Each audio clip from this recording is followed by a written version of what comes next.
kali ada mesingan, sial. Pergi. Dia dah serang mereka.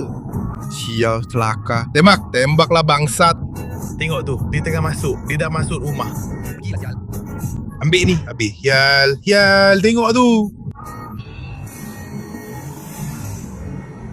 Aduh, sial. Tengok ni. Lelaki tu baru je masuk. Sial, celaka. Agak-agak orang kat situ masih hidup tak? Entahlah. Jom. Sial, apa benda ni? Sial. Lita ni. Aku terkejut. Putin telan kekalahan selepas drone paksa rakyat Rusia tinggalkan lokasi strategik di Moskow.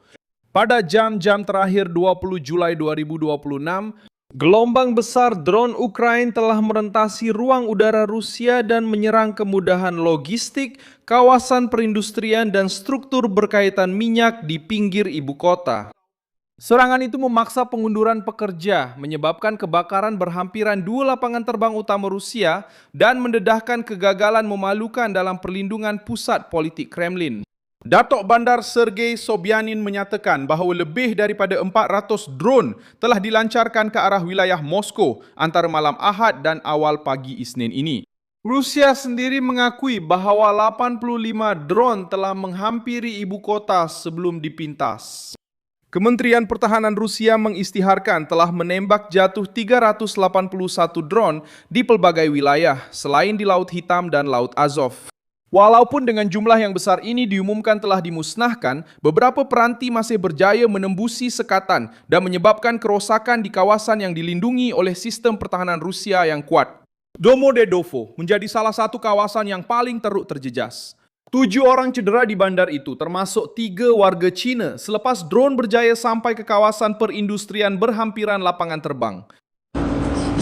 Dalam dunia baru ini, Anda tidak tahu. Anda tidak tahu.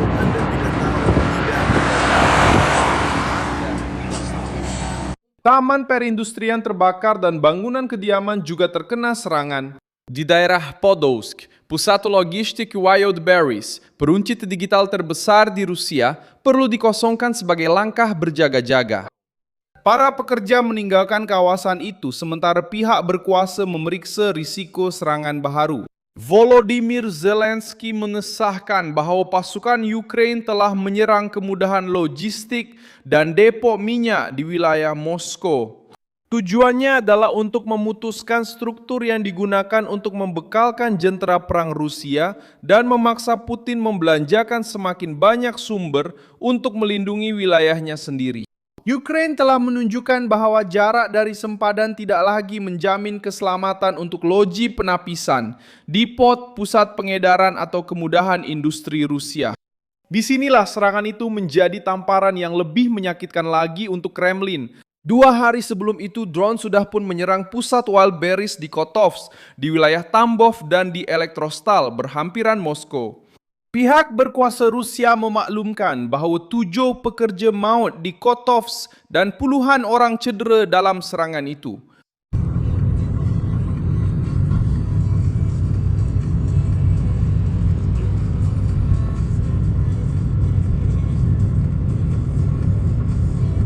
Mobs sedang bekerja.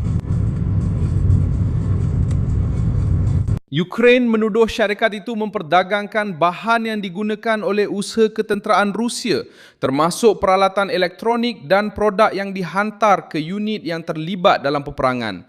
Gambar yang diterbitkan oleh Dovydas Vitkauskas merakamkan satu tiang asap yang besar di atas pusat Wildberries. Skala kebakaran itu menunjukkan mengapa gudang-gudang ini menjadi sasaran yang sangat penting. Mereka menempatkan barang-barang, kenderaan, sistem pengedaran dan rangkaian logistik yang berkeupayaan. Ia mampu menggerakkan bahan dengan cepat di seluruh wilayah Rusia. Tekanan juga semakin meningkat ke atas sektor bahan api. Pada awal pagi 19 Julai, drone telah menyerang 3 kawasan penyimpanan minyak di Stavropol dan di Vyaznik yang berdekatan. Pihak berkuasa tempatan mengesahkan kebakaran di 2 kawasan perindustrian.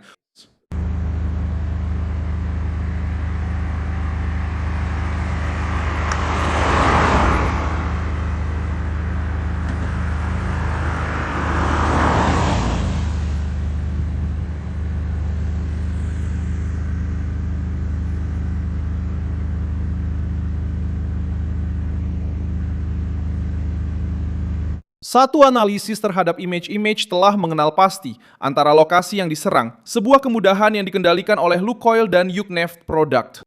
Dengan 42 tangki dan kapasiti keseluruhan kira-kira 57.600 meter padu, petrol, diesel, dan pelincir. Dalam video yang dikeluarkan oleh Karta de Hormuz, awan gelap tebal naik di atas Stavropol, sementara api marak di kawasan perindustrian. Video yang dikeluarkan itu dalam satu malam sahaja telah memaksa pasukan Rusia untuk memadam beberapa kebakaran serentak. Rakaman itu mendedahkan satu kempen yang diselaraskan untuk menyebarkan pertahanan udara Rusia ke kawasan yang luas, melemahkan sistem pemintasan dan menyerang bahan api yang digunakan oleh lori, kenderaan berperisai, pesawat dan struktur ketenteraan. Moskow sudah merasai kesan terhadap perdagangan tenaga mereka sendiri.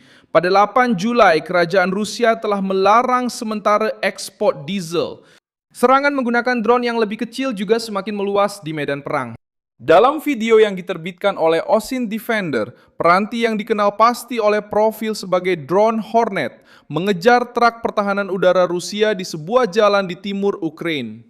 Lori-lori tersebut perlu menukar posisi untuk melindungi tentara dan peralatan, tetapi pergerakan itu membuka peluang kepada drone pantas yang dikawal oleh operator Ukraina.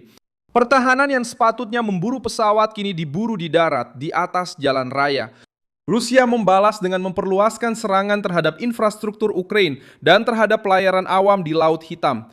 Pihak berkuasa pelabuhan laut Ukraina menyatakan bahwa kapal kargo Golden Leo telah diserang oleh tentara Rusia sejurus selepas meninggalkan Odessa. Kapal itu berlayar di bawah bendera Guinea-Bissau, membawa jagung Ukraina dan mempunyai kru yang terdiri daripada pelbagai kewarganegaraan. Menurut pihak berkuasa Ukraina, 10 anak kapal telah terbunuh dan 8 telah diselamatkan. Gambar yang dikeluarkan oleh Nexta menunjukkan asap keluar dari bahagian belakang kapal tersebut. Serangan terhadap kapal kargo yang meninggalkan zon pertempuran dengan muatan bijirin meningkatkan risiko kepada pekerja awam dan mengancam salah satu laluan ekspor utama Ukraina. Kejadian ini juga menguatkan lagi kesukaran Rusia untuk mengekang drone Ukraina tanpa meningkatkan keganasan terhadap pelabuhan, gudang, dan laluan perdagangan. Satu lagi rakaman yang diterbitkan oleh profil perisikan sumber terbuka telah dikaitkan dengan Solon di wilayah Zaporizhia.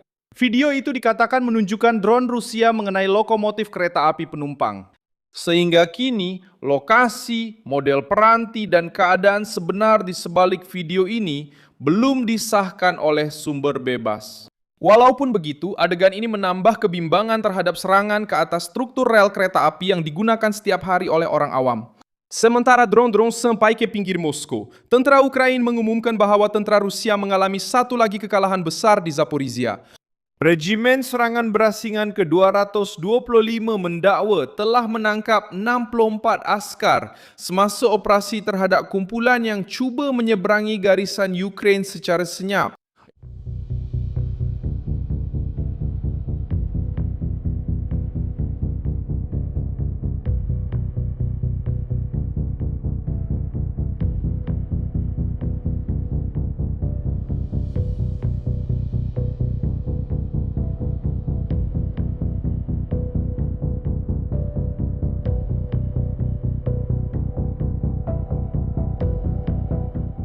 Menurut unit tersebut, tentara Rusia sedang mencari pasukan drone, mengumpul maklumat dan menanam bendera untuk menghasilkan video palsu mengenai kononnya penguasaan wilayah. Penangkapan itu berlaku sepanjang lebih kurang 1,5 bulan di kawasan Ternuvati, Kozivichev, Rizdivianka, Verkhnya Tersa, dan Vozdivizivka. Anggota tentara tersebut telah dimasukkan ke dalam kumpulan tahanan yang tersedia untuk pertukaran pada masa hadapan. Mengakhiri satu operasi yang sepatutnya menghasilkan propaganda untuk Moskow dengan berpuluh-puluh lelaki menyerah diri dan dikeluarkan dari barisan hadapan. Terima kasih banyak kerana menonton video ini hingga ke akhir. Sokong projek kami dan sumbangkan secara keuangan melalui maklumat Pix yang tertera di skrin anda. Kami adalah saluran bebas, fokus untuk memastikan anda mendapat maklumat yang benar. Sumbangan anda membantu kami untuk terus bertahan.